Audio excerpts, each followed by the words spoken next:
দুনিয়া যিনি বানাইছেন তার সাথে মন লাগাইলে দুনিয়াও থাকা হবে, মালিকরেও পাওয়া হবে। যদি দুনিয়ায় মূল উদ্দেশ্য বানাই, দুনিয়া পাইতে পারি, মালিকরে পাওয়া যাবে না।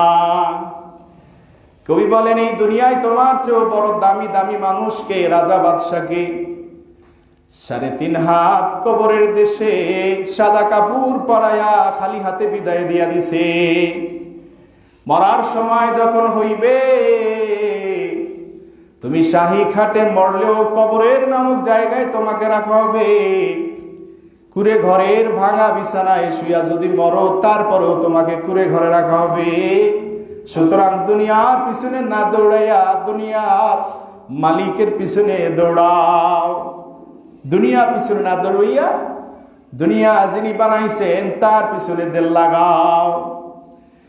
এজন্য নবী সাল্লাল্লাহু আলাইহি সাল্লাম বলেন, মাদ দুনিয়া ফিল আখিরাতি ইল্লা মিসলু মা ইয়াজআলু আহাদুকুম ইসমা'হু ফিল ইয়াম্মি ফালয়ানজুর বিমা ইয়ারজি'ু। মুস্তাওরিদ বিন শাদ্দাদ রাদিয়াল্লাহু তাআলা আনহু থেকে বর্ণিত মুসলিম শরীফের হাদিস। নবী সাল্লাল্লাহু আলাইহি সাল্লাম বলেন, উম্মত, এই দুনিয়ার হায়াতি জিন্দেগি, এই দুনিয়ার নিয়ামত আখিরাতের তুলনায় কেমন, বোঝার জন্য একটা মিসাল, একটা উপমা বুঝে নাও।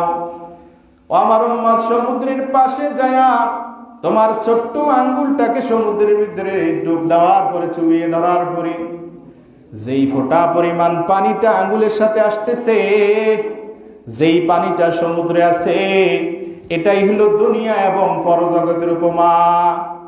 তার মানে ওই এক ফোঁটা পানি হলো তোমার দুনিয়া, হাজারো কোটি কোটি অজানা ফোঁটা সমুদ্রের পানি হইল তোমার পরকাল।